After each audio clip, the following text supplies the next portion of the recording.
Hi friends, it's Brittany at Ink and Papyrus and welcome back to my channel.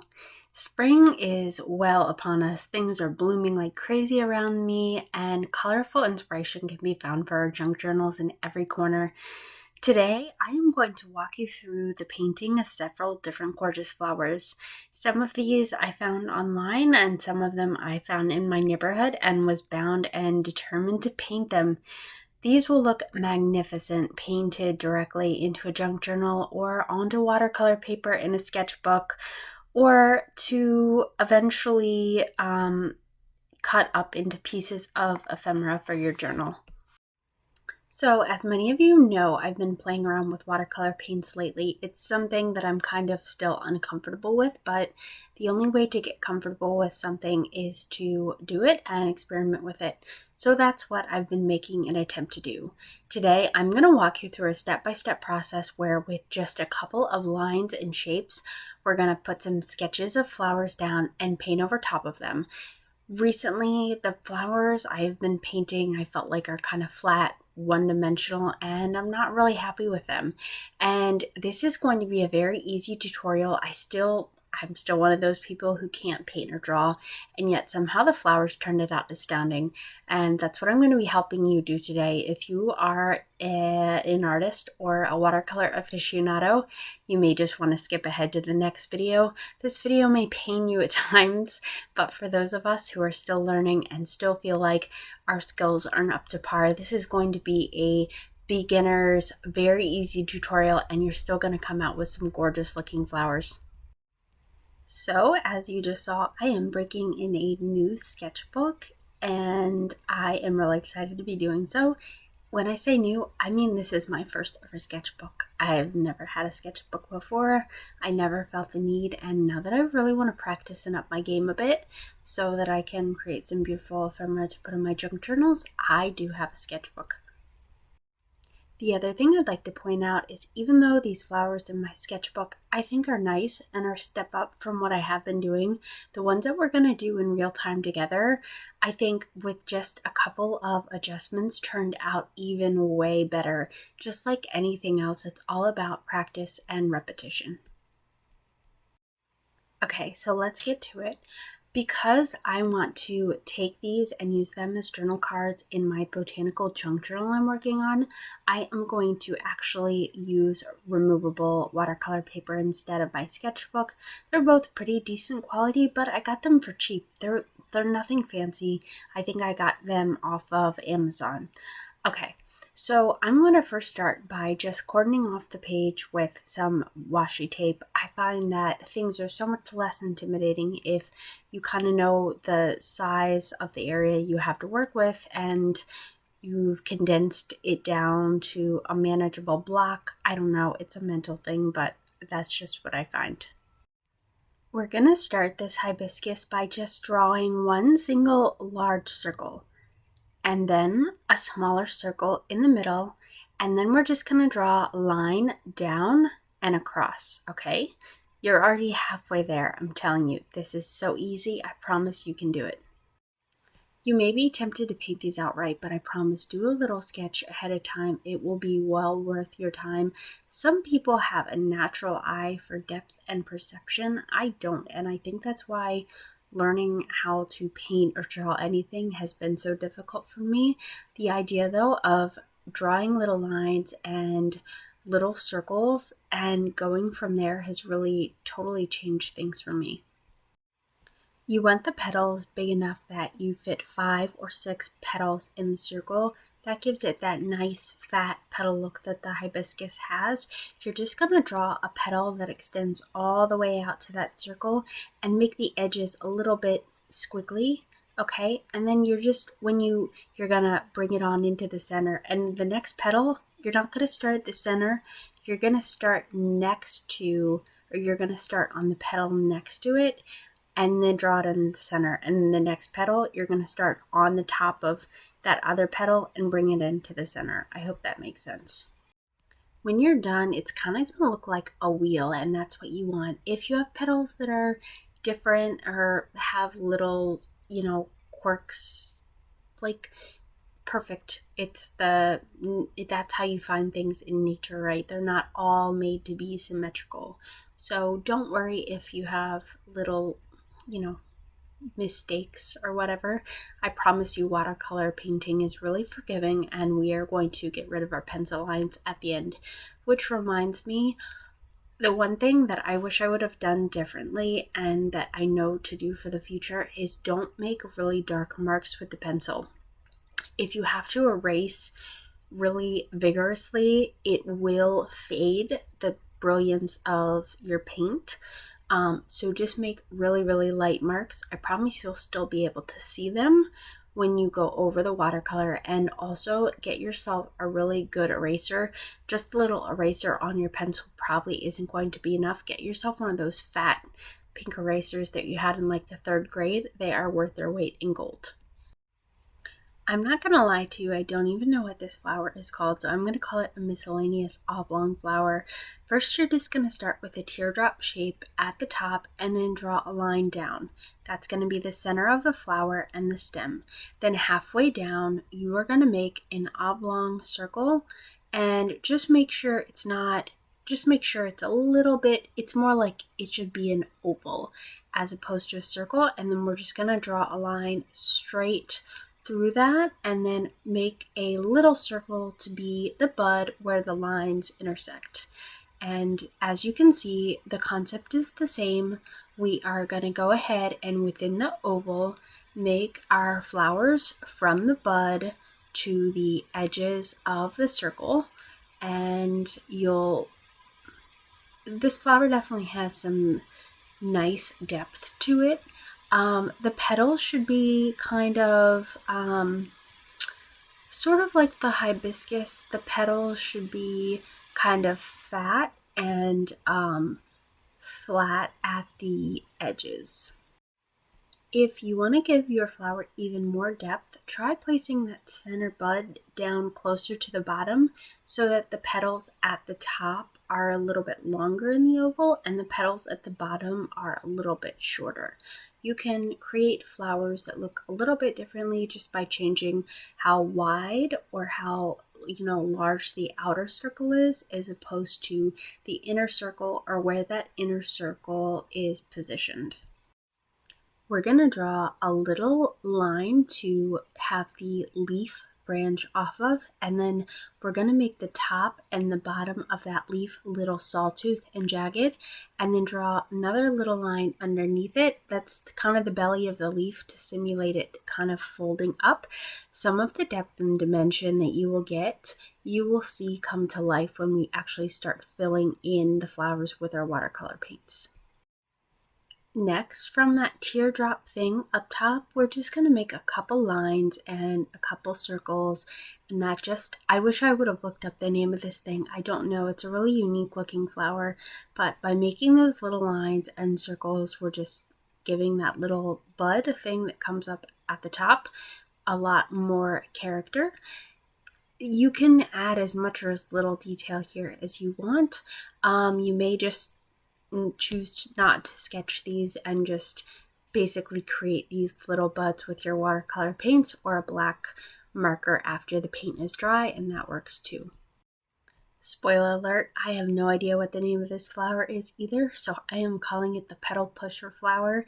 This is a real stunner, especially when you get the watercolors going, so trust me on this, you will not want to skip out on this one, and it is super easy to draw too.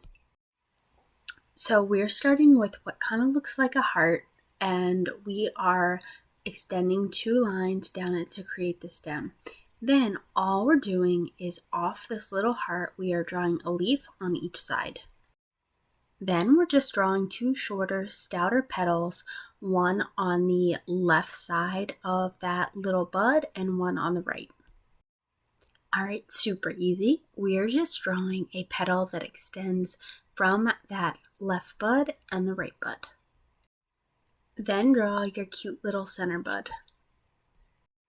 Next, we're just going to draw some nice long little leaves that come off of the stem.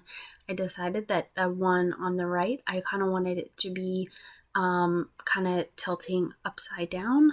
All you have to do is create a little bit longer of a line from your stem to where you start your leaf, and then make it point downward. See? It's easy as that. They don't have to be symmetrical, and I think when they actually are a little bit different on each side, it gives it a little bit of character. This next one I'm really excited about because I live in North Carolina and I still have not been able to draw a palm. So I found a tutorial online that was really helpful, and I'm going to share that with you today. First, you don't have to use a ruler. I do. I think it's easier to draw two symmetrical little blobs that come together to form what looks like a heart. Make sure, though, you leave a rounded bottom. It shouldn't come to just a really thin little point. Next, we're going to do a squiggly pattern with, well, these are the palm fronds. You want to kind of squiggle it in a little bit, go back out, and then the edges of the palm, make them kind of squarish and make them kind of come to a little bit of a point. I usually only do about 2 at a time or 3 at a time, and then do the same thing on the other side. And that way you sort of have a feel for how thin or thick they're going to be, and you can kind of make it symmetric.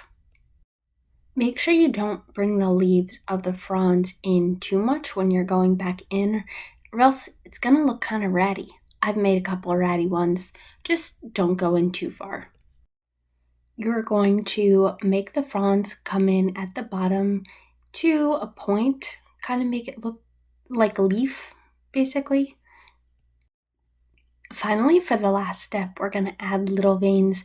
You want just 2 little lines that come together that kind of extend out from the fronds inward. They shouldn't be completely symmetric on each side. And then the little holes, not holes, whatever you call them, I don't know. But the little things that sit right above the veins, you want to just draw little circles. And again, put them in different places near the middle of the leaf or towards the fronds itself. But just keep them kind of random and whimsical. Don't make them completely symmetric. At the end, I just start erasing the lines that go around the palm fronds itself. And oh my gosh, I can't believe how much this actually looked like a palm fronds. When we get to painting this, I end up adding some non-traditional colors, and this ends up being pretty spectacular. I feel like I could actually get good at drawing these. I can't wait to practice some more in my sketchbook. I hope you are enjoying this tutorial as much as I am drawing these. Okay, this is our 5th and final flower, and this is so much fun. I actually know the name of this flower. It's the daffodil, and I'm really excited because this actually turns out looking like a daffodil. You're going to start by making a large circle in the center and just drawing a line straight down. Next, we're going to make the daffodil portion. Don't get overwhelmed. We are simply making a cone.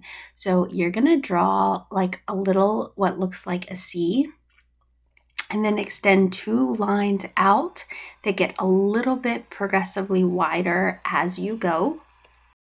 And next, you're going to make what kind of looks like a Venn diagram. So as you extend those 2 lines out, which are the cone, you're going to draw a circle that connects those lines, and it's basically going to cut through the larger circle you have already made. It really is just a cone sticking out of a circle. Next, we are going to start making petals.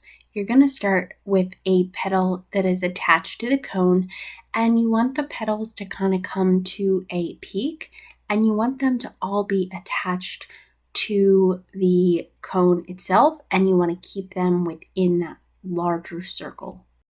Maybe you let your petals flare out a little bit, or leave the circle just a little bit. That is perfectly fine. I think it gives the daffodil a little extra character. Next, we're going to make the bud of that daffodil by erasing those 2 lines of that smaller circle, and instead we're going to squiggle it all the way around. Keep squiggling, guys. I have faith in you. I believe in you. Okay. Now we're going to draw a couple of short little curly lines from the daffodil bud and add some little circles. They're going to be the little things, for lack of a better word, poking out of the bud. We're going to give that daffodil a nice, long, thin stem. And would you believe it? A few circles and lines later, you have something that looks like a daffodil. I could never free paint this. I could never draw this, but I just did. Now we have ourselves 5 beautiful flowers, and we get to skip to the fun part, which is painting these beauties. Go ahead and spritz those paints. I am using a very simple paint palette called Jen Crafts, and I got this right off of Amazon. I love that it has those little squares next to it, those little divots where I can mix up my own paint. I've been experimenting a little bit, and you'll see me do a little bit of paint mixing, nothing too crazy. We're going to keep it really basic today. So I am no watercolor expert, as you guys probably know by now, so take what I say with a grain of salt and maybe go watch somebody who really knows what they're doing. But seriously, while we're here, let's paint these flowers. And I will share with you a couple of tricks that I have learned as a beginner along the way. First of all, we want depth to our flowers, so keep it light. Don't overwork your watercolors. If there's something I'm guilty of, it's overworking the watercolors, and it only results in things looking flat. Don't be afraid to paint in layers. Do you see how I wanted a pink hibiscus, but I knew the pink would really pop if I started out with a peach color? I also wanted the petals to have streaks, and I knew that I'm going to be erasing these pencil marks. So in order to really define the petals, I need some variety. And if they're all just the same color, you're not really going to have a whole lot of distinction amongst the petals. So by doing a base color or maybe glazing if you want to get real fancy, or letting things bleed in differently. Maybe you put some pink on the inside, and then maybe you ruffle the pink along the petal edges on the next petal. By varying the look of the petals, you're going to give them some separation so that when you get rid of those pencil lines, you still have distinctly different petals. I hope that makes sense. If you're wondering why I left some of those buds on the hibiscus blank, it's because we are going to add some more details when things are dry. For the petals, for example, wet on wet works brilliantly. Letting the colors bleed in looks great. But when you're adding little details, you probably don't want those little buds, for example, bleeding everywhere. You're going to want a distinct little circles. So be patient. Do your first layer, let your watercolor dry, and then we'll come back and add some details and maybe some extra pops of color later. Okay, well, I guess now is later thanks to the magic of editing. I just add some of those do some mark making with that dark pink and then add some buds. And I think this dark pink really, really pops against the peach colors and that green bud. Wow, this hibiscus and this orange, yellow flower, whatever the heck it is, are really coming to life. These are just extremely simple watercolor techniques. I'm not, like I said, I am no watercolor aficionado. I am like the most novice of novices, but just by drawing these flowers out ahead of time, taking the time to do some circles and some lines, and then keeping it light, adding some white space, do add a little, keep some white space when you're adding watercolor. And just by layering a couple of different colors and using a couple of different very basic techniques, our flowers are truly coming to life. Okay, so I'm using the same basic principle to paint this, whatever I call petal pusher flower. I am using varying shades of blue, different shades of blue for each of the petal, because again, I want some distinction between each of the petals. This is sort of like almost like a rose that starts blossoming and the petals start folding out. You want